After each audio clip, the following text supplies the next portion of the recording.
Fala pessoal, tudo bem com vocês? Estamos começando aqui mais um podcast Direito com o Rafa. Na verdade, estamos retomando. Paramos um pouquinho por justificativas plausíveis, né?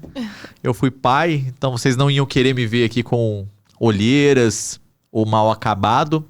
Pausamos um pouquinho e voltamos. Inclusive, o último podcast eu estava com cabelo e agora estou sem. Motivação. Fiz um pequeno implante capilar, ainda não nasceu, mas no meio aí dos nossos episódios vocês vão ver o crescimento do cabelo. E aqui estou. Hoje a Aline veio no nosso podcast. Será um episódio mais curto, né? Sim. É isso que dá, pessoal. Nós temos um compromisso aqui já. Mas viemos aqui também cumprir o nosso compromisso com vocês. E hoje nós temos vários assuntos, né, Aline? Olá, boa noite, pessoal. Estamos aqui mais uma vez. Agradeço o convite, a oportunidade. E sim, nós temos vários assuntos polêmicos de direito de família. Nós pegamos aqui, nós queríamos ter feito, na verdade, esse episódio a última semana, mas aí acabou que agendamos para agora, para pegar bem fresquinho, né? Vamos falar aqui de algumas personalidades aí públicas que saíram na mídia. Se não formos processados, saímos no ganho, né? Mas eu acho que não é possível. Olha, todos eles saíram em todos os portais de fofocas. Cada publicação deve ter mais ou menos uns 10 mil comentários xingando e ofendendo as pessoas. Sim. Não é possível que a gente, falando de forma técnica aqui, bonitinha, tecendo críticas pontuais, vamos ser processados. Mas se formos também não tem problema, né? Eu mesmo já... você estava de licença. Uhum. Eu acho que você não acompanhou o rolê todo, mas eu fui processado. Caso vocês que estão assistindo não saibam, agora eu posso contar porque já transitou em julgado, né? Uhum. Eu fui processado por um juiz de Santa Catarina. Lembram aquele juiz do caso Mariana Ferrer, aquele que, numa audiência, a vítima Mariana, ela acabou ali tendo uma pequena discussão com o advogado. Sim. Pequena não, deixa eu corrigir isso, né? Na verdade, ela foi ofendida pelo advogado. Eu fui processado por esse juiz do caso Mariana Ferrer. Ele pediu 15 mil reais. Ele alegou que eu incentivei outras pessoas a ridicularizarem a atuação dele. E inclusive colocando ali a integridade física dele em risco. Aí você fala assim, Rafael, mas o que você fez para esse juiz te processar? Vocês se lembram daquela hashtag estupro culposo não existe? Uhum. Pois é, eu fiz uma postagem com os seguintes dizeres: nenhuma mulher merece ser estuprada. E como homem, eu tenho vergonha de dizer algo tão óbvio. Uhum. E aí, na legenda da publicação, eu coloquei assim: essa sentença abominável merece ser reformada pelo tribunal. Não ataquei juiz, não citei nome de juiz. E o cara pegou e vestiu a carapuça do outro lado. E aí o que acontece? Ele perdeu a ação. Ele perdeu a ação, não recorreu porque senão teria que pagar sucumbência, teria que pagar ali, obviamente, talvez até um pedido contraposto. E saiu muito feliz desse incidente porque a justiça ali respirou. Junto comigo foram processados Tata Werneck, Luciano Huck, o Angélica, não me lembro, alguns deputados. O cara meteu o louco e processou ali 100, 150 pessoas. Eu espero que ele perca todos, espero que ele pague custas processuais daqueles que ele recorrer, sucumbência. Espero sinceramente que o CNJ puna ele novamente. Ele já foi punido uma vez, justamente por essa audiência que não protegeu a vítima quando deveria. E agora está sendo investigado pelo CNJ pela quantidade de ação que ele distribuiu. Então, estou na torcida aqui para que você... Eu não vou citar seu nome aqui porque eu acho que nem merece. Não. Mas todo mundo sabe aqui que você perca todas as ações e se coloque no seu devido lugar. É um servidor público e se não sabe lidar com as frustrações de ter uma sentença criticada, poxa, imagina só o advogado que recorreu, né? Se o cara me processou por falar mal da sentença dele, imagine o advogado que recorreu e precisou falar ali que a sentença merecia ser reformada. É um profissional que não merece aqui nem muita atenção, mas só fazendo esse adendo aqui. E que bom, Rafa, que você usou, né, da sua visibilidade para trazer isso à tona e rebater isso. É importante que, principalmente escritórios que atuam, né, em direito de família, que lidam com mulheres fragilizadas, inclusive em ações de divórcio, que muitas delas sofrem também violências de diversos tipos, né, tenham esse acolhimento e também que saibam dos seus direitos, né? E tenham cada vez mais profissionais atuantes nessa área e buscando, né, assegurar isso, enfim. Quando o cara... Obviamente, quando nós estamos na área de família, então nós precisamos manifestar publicamente. Uhum. Eu tenho um alcance ali nas redes sociais de mais de 2 milhões, eu acho próximo a 3 milhões de pessoas que, inevitavelmente, acabamos por alcançar Sim. 10, 15 milhões de mulheres ali. É óbvio que eu iria falar que não existe estupro culposo. Sim. É óbvio que eu ia falar que a sentença, que a vítima não poderia ser revitimizada novamente. É óbvio que eu ia falar que esse juiz já foi punido pelo CNJ. E assim como nós falamos de vários outros casos. Ele perdeu essa e ele vai perder de novo. E qualquer outra pessoa, para você que tá às vezes pensando assim, vou processar aquele advogado por alguma asneira que ele falou, processe. Se vocês quiserem até uma agilidade, só entrar no meu site que os meus dados estão lá para vocês conseguirem captar informação. Não tive e nunca terei medo. A intenção desse juiz, quando ele me processou, foi clara. Calar. Uhum. Censurar do lado de cá. E ele achou que eu não falaria isso. E eu expus tudo na rede social. Assim como todos os outros que foram processados por ele. Ficou ainda mais ruim. Porque... já era um profissional ali que foi punido pelo CNJ por algo que não foi bacana o que ele fez dentro da audiência. Uhum. Então, já era um juiz que achou que teria ali abraçado por outros colegas, talvez, e se ferrou, literalmente. Se ferrou não, né? Porque o juiz, obviamente, que julgou ali com imparcialidade. Uhum. Não usou a camaradagem em nenhum momento e perdeu. E assim vai ser com todas as pessoas que tentarem calar ali as poucas vozes hoje que defendem mulheres. Eu acho e falo isso com muito orgulho para você que nos assiste e para todas que me acompanham na rede social, que não é 1 ano, 2 anos, fazem mais de 10 anos que eu defendo aqui centenas de milhares de mulheres, com meus posicionamentos que nem sempre agradam a todos. Como eu disse, fui processado por esse juiz do caso Mariana Ferrer, perdeu o processo. Sim. Já recebi algumas notificações extrajudiciais de pais, personalidades, famosos que se sentiram ofendidos com os meus comentários. Todos eles também perderam as ações que moveram. Já fui representado na Ordem dos Advogados do Brasil ao argumento de que meus comentários ali estariam, entre aspas, ridicularizando ou minimizando a OAB. Eles perderam também. Por quê? Porque não há razoabilidade nesses processos, não há razoabilidade nessas notificações, salvo tentar calar outra voz. E tá para nascer alguém que vai calar minha voz. Quer calar minha voz, me tira de todas as redes sociais, mas fica ciente. Eu vou fazer outra, vou crescer novamente e vou continuar manifestando como nós faremos hoje aqui com alguns outros famosinhos aí de rede social, né? Pode começar, porque se formos processados, você também vai figurar no polo passivo. De quem você quer falar? Já estou há 5 anos no escritório e posso dizer com clareza, né? E não porque o Rafael está aqui presente, mas o direito de família é apaixonante. E é honroso fazer parte desse time, né? E cuidar de cada detalhe para as mamães. Isso aí. E agora você vai entrar numa outra esfera, que é a esfera dos litígios de internet.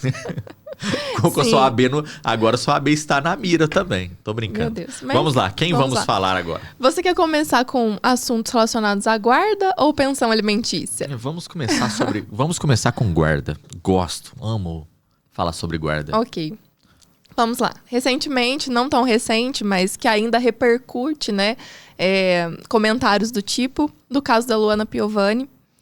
E também uma dúvida muito frequente de várias mães que têm a intenção, gente, de viajar para o exterior, construir uma vida, né, nova, longe também da figura do genitor que está fazendo alienação parental ou agressões físicas a essa mãe que busca, né, sair do país como uma solução para uma vida nova, digamos assim, Rafael. Então, muitas têm dúvidas nesse sentido. Quero sair do país, proporcionar uma vida melhor para o meu filho, para minha filha, mas não quero perder a guarda.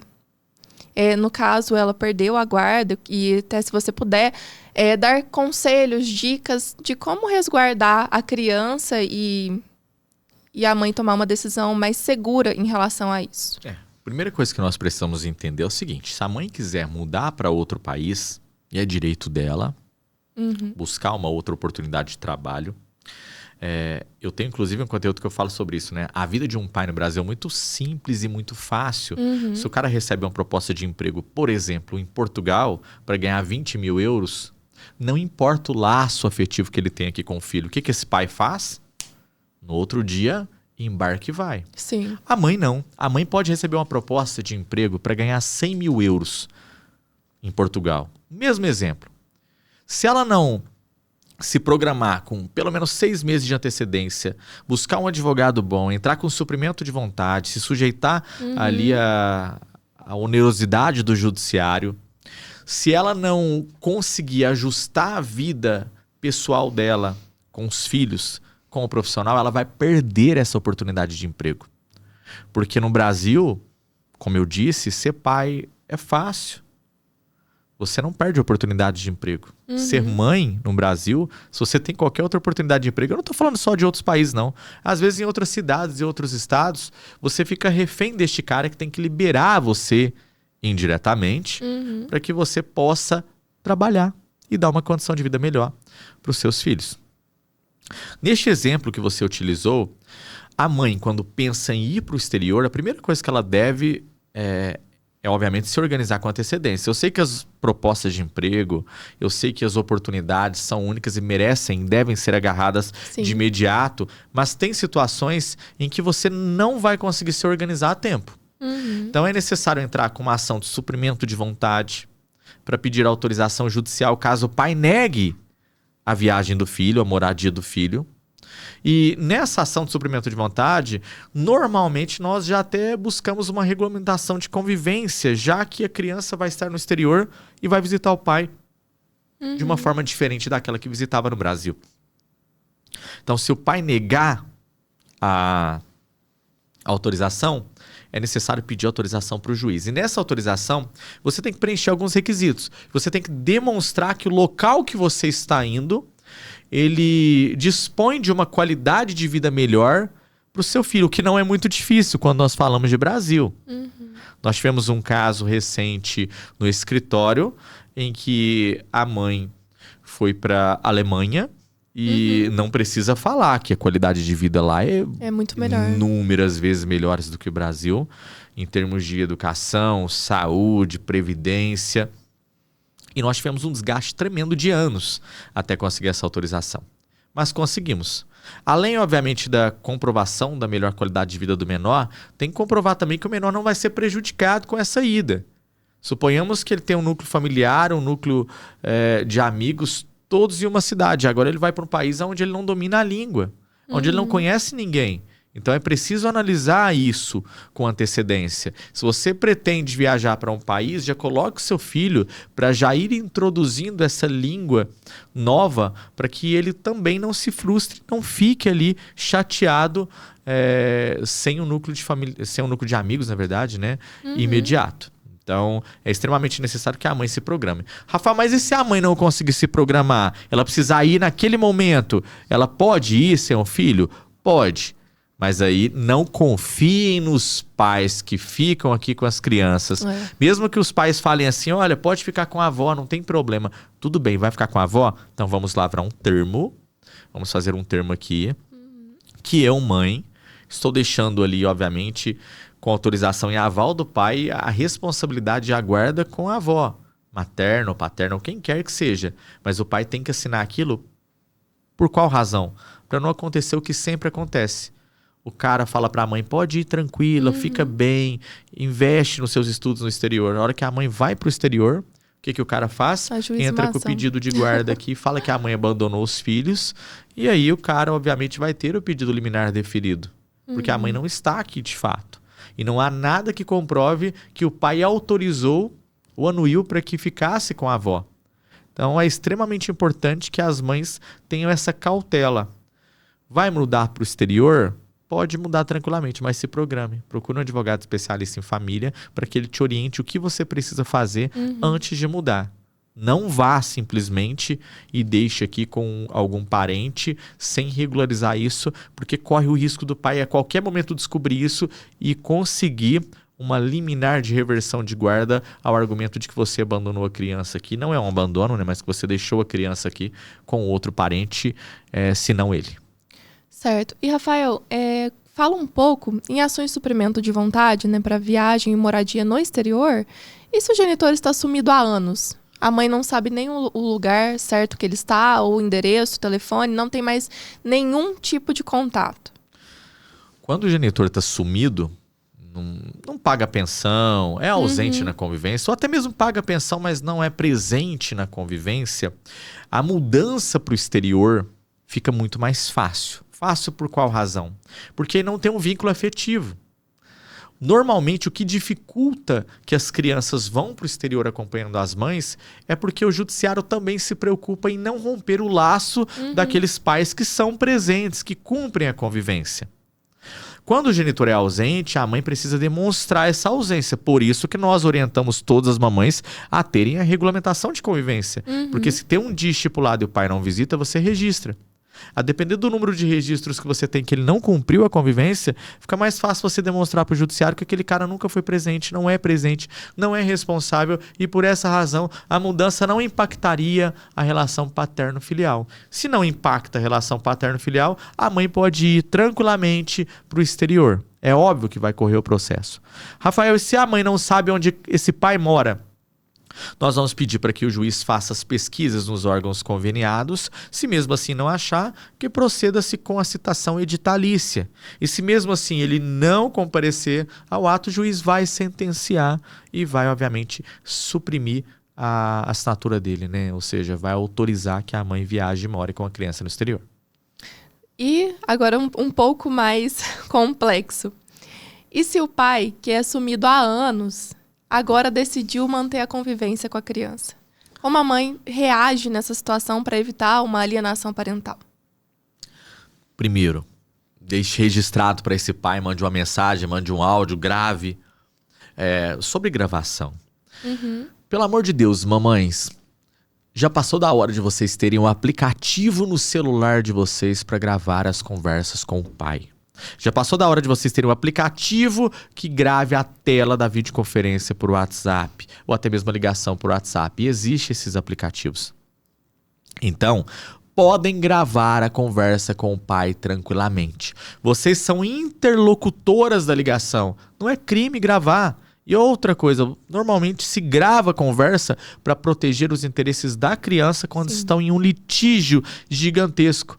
Então não desdenhem, gravem essas ligações. Estão conversando com o pai começou a ofender no WhatsApp, dê print. Porque ele pode apagar essa conversa posteriormente, como nós vemos diretamente no escritório, diariamente no escritório. Sim. Então, dê print nas conversas quando ele te ofende, mesmo que ele apague, vai ficar registrado ali o horário que ele apagou e o horário que ele encaminhou a mensagem para confrontar essas mensagens. Podem gravar, podem dar print, podem filmar.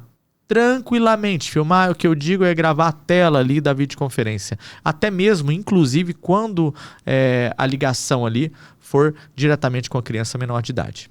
Entendi. Ótimo. Então, ultrapassado os assuntos da guarda, agora vamos para um assunto polêmico que está bem recente. O quê? E Qual eu quero deles? que você comente um pouquinho do Qual mendigo do pânico, que recentemente passou por uma entrevista, né, e acabou, sim, se prejudicando e bem feito. Eu acho que eu vi isso, né? Esse cara que, sim, tem um apelido ali artístico de mendigo, e tá se comportando como na verdade, para não pagar a pensão alimentícia. Parece que ele foi num programa de TV ou num podcast. O Luan até falou, acho que com o Carioca, né, Luan? O cara me vai num podcast. Aí o apresentador, que é o Carioca, na maior boa vontade do mundo, de boa fé, se propõe a ajudar o cara para que o cara reingresse no mercado de trabalho e possa cumprir com as obrigações alimentares. Até aí, começou o podcast, eu falei, poxa, que bacana. Aí vai esse rapaz, devedor de pensão alimentícia, que saiu da cadeia recentemente, eu achei pouco 30 dias, deveria ter ficado os 90 dias que a lei resguarda como máximo. Saiu da cadeia, não pagou ainda os alimentos. E lembrando para você que nos assiste, se o pai sai da cadeia e não paga a pensão não morre. A mãe vai continuar executando por outros meios ali. E aí esse cara vai e me responde ao carioca que de boa fé e bom coração ofereceu uma proposta de emprego para ele conseguir cuidar das responsabilidades paternas dele, né? Pagar a pensão alimentícia. Ele me fala, não posso fazer isso antes que aconteça a revisão de alimentos.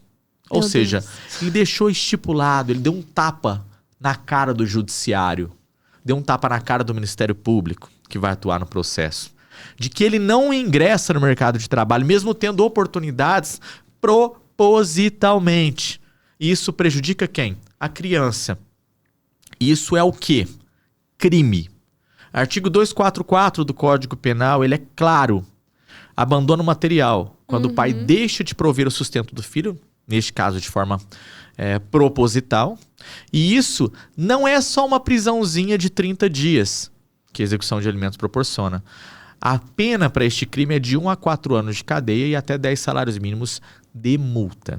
Ótimo. Então, neste caso, a mamãe, obviamente, deve pedir para que o advogado junte este vídeo, resposta dele, juntamente com o débito de pensão alimentícia, todas as outras entrevistas dele que ele deixa claro que não quer pagar a pensão alimentícia, e peça para o juiz extrair e encaminhar isso para a delegacia de polícia para que ele responda ao crime de abandono material. Então, o pai deixar de prover emprego, o pai sair do emprego, o pai não querer ingressar no emprego propositalmente a fim de prejudicar a prestação alimentícia é crime. E digo mais, ele saiu da cadeia, mas se continuar não pagando a pensão, venceu outro mês, coloca na cadeia de novo. Deixa fazer amizade. E tomara que uma hora caia em um presídio péssimo para a pessoa crescer ali e ter responsabilidade. Nós estamos falando de alimento, pensão alimentícia. Sim. E eu sei que vai vir um tanto de hater aqui nesse comentário aqui dessa publicação. A parte boa é que eu não preciso me defender, porque eu tenho um exército aqui de mães que fazem isso. Mas aos haters, o Luan vai fazer o corte, mas vão tomar no olho do cu. Jesus! O Luan vai cortar exatamente, né, Luan? No podcast pode deixar inteiro, mas hater a gente lida assim, bloqueia e xinga, tá? Então o mendigo é isso, o caso dele, né? A Aline agora, que é a mamãe, conheço ela, eu sei do esforço que ela faz para cuidar da criança sozinha. Passou um perrengue, porque o cara queria conviver quando o filho não queria conviver. E tá passando mais isso. Gente, eu sou mãe. E, olha, R$300 de pensão, seja 400 ou meio salário mínimo, não dá. Não dá mesmo. É triste ver pais que pensam, de verdade, que olha, o valor mínimo, né, vai ajudar em alguma coisa. Não vai. Tudo bem que a régua tem que ser medida pelo emprego da pessoa. Então, uma pessoa salariada, R$500 para ela é muito dinheiro. Agora, para uma pessoa que ganha 10 mil, R$500 não é nada. Para uma pessoa que ganha 100 mil, R$500 é troco de bala. Mas, sendo bem categórico aqui, teve um estudo em Santa Catarina que eu gosto muito dessa história porque é uma americana que morreu. Essa americana morreu e, obviamente, a guarda ficou com o pai. E o pai tentou, obviamente, suprir tudo aquilo que a mãe fazia com apoio. Então ele teve o auxílio ali da sogra, ele teve o auxílio do núcleo, né? Ou seja, de apoio dele familiar. E além disso, ele precisou contratar algumas empregadas para fazer o que a mãe fazia. E mesmo assim, não conseguiu. E uma pesquisadora de Santa Catarina fez um cálculo básico. Quantas pessoas seriam necessárias para substituir a mãe nas atividades que a mãe faz? E nós sabemos que a mãe é professora, cozinheira, diarista, costureira, motorista, fora todas as outras profissões que nós sabemos aqui que a mãe exerce por fora. Quando nós falamos de cuidado, ela tem que ser tudo isso. E essa pesquisa fez um cálculo básico que hoje, para substituir uma mãe nas tarefas que ela faz, obviamente considerando ali empregadas domésticas folguistas, porque a mãe fica à disposição 24 horas por dia do filho, seria necessário 7.000, salvo engano, R$7.800 para suprir. Esse seria o valor hoje que um pai precisaria desembolsar, no mínimo, para suprir o que a mãe faz de mais básico. E eu ouso dizer aqui, Aline, pai que paga menos de R$2.000 de pensão alimentícia e pede prestação de contas, não conhece o filho.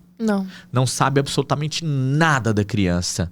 Não sabe quanto que a criança gasta de alimentação. Fora que é um baita de um babaca, né? Pedir prestação de conta de R$2.000, sabendo que no Brasil R$2.000 paga alimentação, plano de saúde razoável, obviamente, e uma coisinha ou outra de lazer da criança. Nós estamos falando aqui que pensão inclui despesas com educação, que é mensalidade, matrícula, rematrícula, uniforme, lanche, atividades extracurriculares, transporte. Inclui despesas de saúde, que inclui plano, consultas não cobertas pelo plano, tratamentos dentários, tratamentos médicos, medicamentos, todas as outras questões que envolvem saúde da criança. Inclui também despesas de moradia, que é água, luz, telefone, internet, gás, IPTU, financiamento de casa, o aluguel, que eu não lembro se eu falei. Inclui despesas de alimentação, que é a comida, ou seja, o mercado, a fruta, o açougue. E ali nós temos ainda as despesas de lazer. Aniversário, que você divide por 12, brinquedinhos para outras crianças, brinquedo para sua criança, um passeio ou outro que a criança faz, uma viagem ou outra que a criança faz. Fora isso, nós temos ainda vestuário e calçados. Eu não falei nem metade dos gastos que tem. Então, o cara que paga até R$2.000 e pede prestação de contas, ele não sabe quanto um filho tem de gasto e passa vergonha no judiciário. E para nós fecharmos, vamos falar um pouco agora sobre a fixação da pensão alimentícia. No caso, um jogador famoso... Pode colocar nome, que já está na mídia. Joga na seleção brasileira, nós sabemos que o salário ultrapassa milhões. Como que é fixado uma pensão alimentícia nesse aspecto, nesse cenário? O pai é milionário, tá? Éder Militão. vamos colocar nome aos bois. Éder Militão. Eu não sei, não pesquisei agora, o valor que foi fixado a pensão da filha deles, né? Dela e do Éder Militão. Mas... Acho que tem uma revisão rolando, né? Não atuamos neste processo, não prestamos nenhum tipo de assessoria nesse processo e a opinião nossa é estritamente técnica. Mas independentemente de quanto o pai ganha, nesse caso o pai é multimilionário, tem um bom contrato, está exposto, está na mídia, recebe bicho, recebe ali patrocínio de empresas. Neste caso, o juiz vai fazer a dosagem do trinômio. Ou seja, vai pegar quanto que a filha dele gasta por mês para manter um padrão de vida equiparado com o dele. Poxa, se o cara anda de Ferrari lá na Europa, por que diabos a filha tem que andar de Uber aqui? Então não faz sentido. Se o cara provê e gasta lá com quem quer que seja um valor considerável, por exemplo, em uma balada, não faz sentido a filha não estudar na melhor escola que tiver na cidade, no estado, até mesmo no país. Então o padrão de vida aqui tem que ser equiparado ao dele. Necessidade da filha, do outro lado, a possibilidade financeira dele, que nós já sabemos que é alta. O que vai dosar uma pensão justa é a proporcionalidade. O judiciário vai ter que ver se aquele valor pago por ele consegue suprir todas as despesas da criança no padrão de vida alto, que é o padrão que ele tem. Isso, obviamente, limita a pensão, para que a mãe não receba além do que a criança gaste, mas no outro ponto também deixa que a pensão seja justa, ou seja, não receba abaixo do que o pai pode pagar. Mas eu acho que a discussão hoje que está na mídia, pelo que eu vi, não é nem a questão de alimentos. Eu vi, por acaso, passando em algum portal de fofoca, e eu acompanho todos os portais de fofoca, gente. Tô no Twitter, eu tenho que estar ali à disposição para saber o que acontece. E eu vi um portal de fofoca, salvo engano, eu acho que foi no Gospel ou naquele maiorzão, Alfinetei. Foi no Gospel ou no Alfinetei que eu vi uma notícia falando que o Éder Militão tinha pedido a guarda da criança, ao argumento de que consegue, segundo as notícias, prover melhor os cuidados da filha e que ele conseguiria cuidar de forma mais pontual do que a mãe. Isso é tão clichê e tão comum, ou seja, não estamos falando aqui sobre a criança, é sobre a mãe da criança. O cara, quando não tem um argumento jurídico bom ou quando não tem ali uma estratégia boa e está respondendo um processo de revisão de alimentos, a primeira coisa que ele faz, nós sabemos isso, é atacar a guarda da criança. E qual a intenção disso? Desestabilizar emocionalmente a mãe. Eu tenho mais de 10 anos de advocacia, você sabe que nós atuamos em 23 estados. Sim. E eu tenho inúmeros registros na Ordem do Advogado do Brasil em seccionais. E eu falo aqui para vocês ao vivo. Eu queimo e como todas as minhas OABs se essa moça, a mãe da criança, perder a guarda para este pai. Rafael, como que você fala isso com tanta certeza? Porque por mais que a primeira instância dê, a segunda instância vai reformar. Por qual razão que vai reformar? Não faz sentido esse pedido. Não preenche os pedidos para que ela perca a guarda. Ela não representa risco para a filha. Ela não prejudicou a educação ou a saúde da filha. Ela não coloca a filha ali numa situação de vulnerabilidade ao ponto de ter algum risco de vida. E não pratica alienação parental. Possibilidade financeira não é um argumento unicamente razoável para que a mãe perca a guarda. Então, neste caso, a mãe não vai perder a guarda. Se ela perder a guarda, eu volto para vocês aqui, a gente faz uma fogueirinha, eu queimo todas as minhas OABs aqui. E como? Porque não vai acontecer isso. Até que para que a mãe fique tranquila e para que todas as outras mães que tenham ali o pai, que tem um poder aquisitivo alto, fiquem tranquilas. Não funciona assim a perda de guarda. Tem algumas exceções quando o judiciário se corrompe, mas para isso que temos os recursos. O juiz sacaneou, tem desembargadores para cassarem a sentença dos juízes. Que fique claro que isso não é comum e é uma estratégia bem clichê, bem chula de desestabilizar a mãe emocionalmente para que a mãe ou desista da ação de revisão de alimentos por medo, ou então para que a mãe faça qualquer porcaria de acordo pelo mero receio de perder a guarda. Mas ela não vai perder a guarda. Agora vem os haters falar o seguinte: ah, Rafael, mas você vai me falar que uma criança gasta mais de 10 salários mínimos? Só não gasta porque a mãe não recebe. Uma mãe que recebe 10 salários mínimos para ele é pouco. Aqui, você sabe que no escritório nós já prestamos assessoria, não posso falar aqui o caso, mas um caso que a criança recebia 240 salários mínimos por mês. Muito maior, inclusive, eu acho, do que a pensão que o Neymar paga para os filhos dele ali. E neste caso, a mãe só não gasta porque não recebe. Eu tenho um pavor de juiz, pai e promotor de justiça, e até mesmo de advogados, dos pais e os próprios pais, que utilizam esse argumento. Ah, mas me fala aqui como que essa mãe vai gastar este valor. Poxa, bota o dinheiro na mão dessa mãe. Se você tem condição de pagar uma pensão de 5 mil reais, seu filho vai vestir razoável. Seu filho vai frequentar lugares razoáveis. Seu filho vai comer o básico. Vai frequentar uma escola simples. Se a mãe recebe 20 mil reais, seu filho vai vestir uma roupa melhor. Vai frequentar lugares melhores. Vai frequentar uma boa, melhor escola. Vai ter atividades extracurriculares bem melhores. Se a mãe recebe 50 mil reais, seu filho vai andar, assim como você, que tem condição financeira, com segurança, num carro blindado. Seu filho vai ter funcionárias à disposição para auxiliar, vai morar numa residência melhor, vai usar roupas de marcas, assim como o pai. O filho vai ter condição financeira de estudar na melhor escola, com os melhores profissionais, com as melhores atividades extracurriculares, escola trilingüe.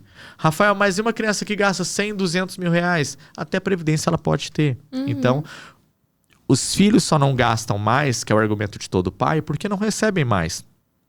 Quando nós entramos com a revisão de alimentos, nós entramos com a predisposição de que aquele valor, obviamente, depois de ser revisto, vai ser direcionado à criança. Se a mãe recebe R$1.000 hoje e a gente está pedindo R$3.000, sempre, em 100% dos casos, o pai fala: mas como ela vai justificar que o filho vai gastar 3.000 se hoje está dando 1.000? Não é que está dando R$1.000, é que a mãe está fazendo milagre na multiplicação com 1.000. E quando ela receber R$3.000, obviamente ela vai dispor de uma qualidade de vida melhor para o filho. Então, as crianças não gastam mais porque não recebem mais. Inclusive, recentemente, em uma audiência de conciliação, pasme, o próprio conciliador mencionou que o seguinte: como que ela gasta 14 mil reais por mês? E detalhe, a criança é autista, né? E tem entendimentos na jurisprudência, né, dos tribunais, que os gastos dos menores, eles são presumíveis. Mas nesse caso, quando a criança é autista, ainda mais, né? Porque tem tratamentos médicos, sessões, né, de terapia e tudo mais.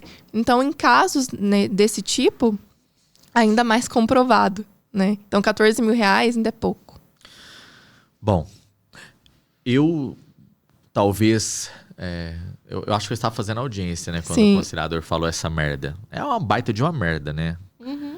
Primeiro, não existe nada ali que categorize o percentual a ser fixado por pensão alimentícia. Não existe nada que fale que a pensão tem que ser fixada em 20%, 30% da renda do pai, X salários mínimos. Assim como a jurisprudência atual, cada vez mais está validando a tese do capital invisível da mulher. Uhum. A mãe de um autista não tem vida. Ela não vive, ela vive pelo filho, ela não vive para ela. Então, quando nós falamos em pensão alimentícia para autistas, nos nossos processos principalmente, estamos colocando inclusive despesas da mãe. Ah, Rafael, mas a mãe não vai ter nenhuma contribuição? Poxa, que é contribuição maior do que o cara poder trabalhar tranquilo, tendo um filho autista no grau de suporte 1, 2, 3, ou o que seja, né? Eu sempre brinco que não existe grau de suporte, são autistas. E o cara poder trabalhar tranquilo porque tem a certeza absoluta de que o filho está bem cuidado pela mãe, só isso bastaria para que essa mãe não contribuísse com nada. Ainda assim, essa mãe dedica-se exclusivamente ao filho, perde noites de sono, não tem uma vida profissional, não tem uma vida pessoal, não consegue sair sem se preocupar, até mesmo naqueles raros momentos em que o pai fica com a criança, para ela, a preocupação, a cabeça permanece lá. Então, neste caso específico, os filhos autistas dispõem de um gasto infinitamente maior do que uma criança que não é portadora do autismo.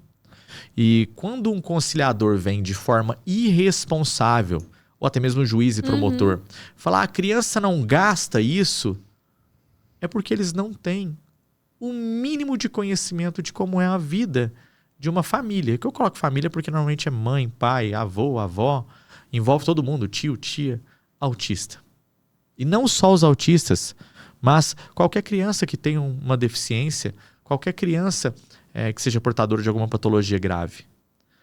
Quando o conciliador falou essa merda de que não gasta, primeiro, é o momento errado, ele está ali só para administrar o ato, as partes são protagonistas no acordo. Foi pontualmente rebatido. É isso, né? Eu sei.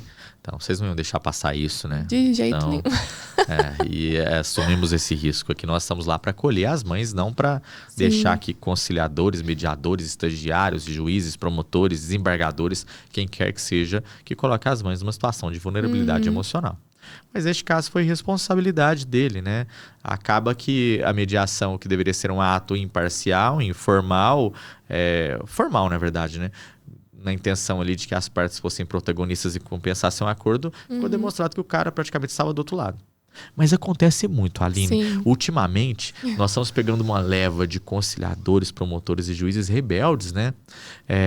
E quando apresentam esse tipo de comportamento, e nós fazemos o estudo do juiz, do promotor, você, advogado que nos acompanha, saibam isso.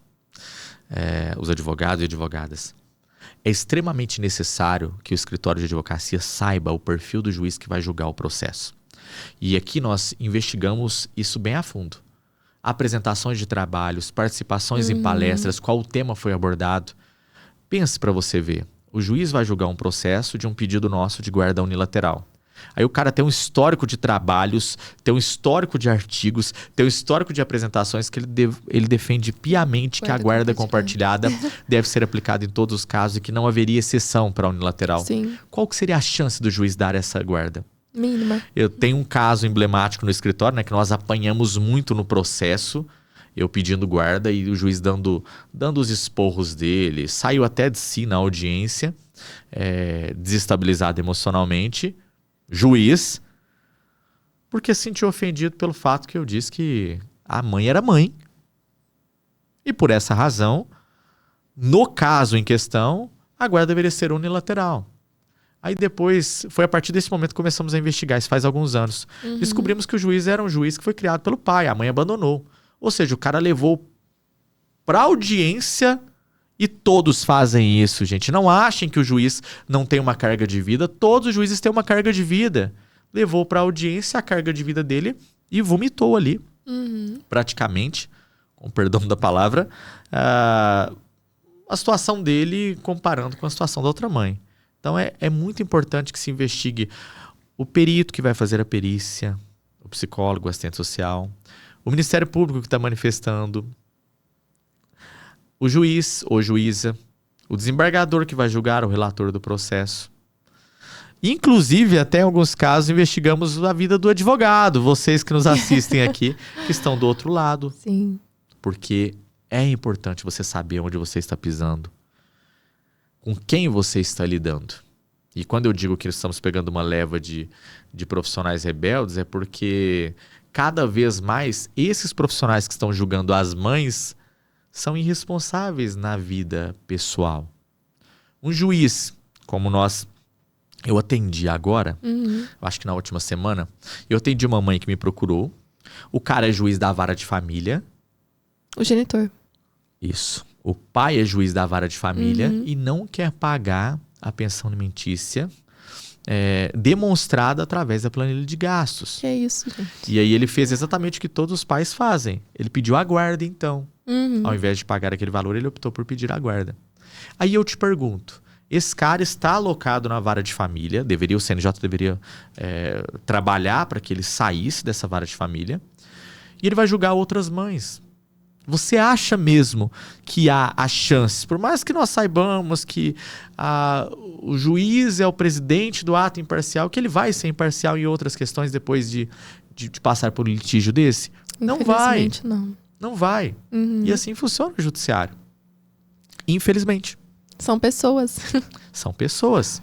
Não acho que o juiz Quando mudarmos para a inteligência artificial, acho que talvez tenhamos ali uma eficiência até maior. É que família nunca vai mudar, né? Porque família é relação pessoal, interpessoal.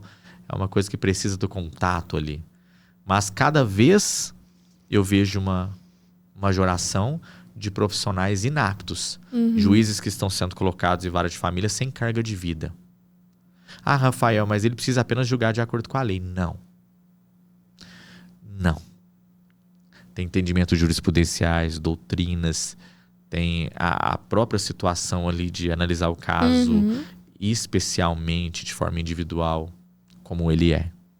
Sim. Então, as situações e os conflitos familiares não estão todos incluídos na legislação brasileira. Tem casos que nem sabemos qual seria a solução lógica se entrássemos com um determinado pedido. Precisaria ter realmente o entendimento de juiz para subir ao tribunal para talvez formar uma jurisprudência lá na frente. É engraçado que o direito de família é sempre uma caixinha de surpresa, né? Nós nunca sabemos, cada caso é igual. Não, não é igual.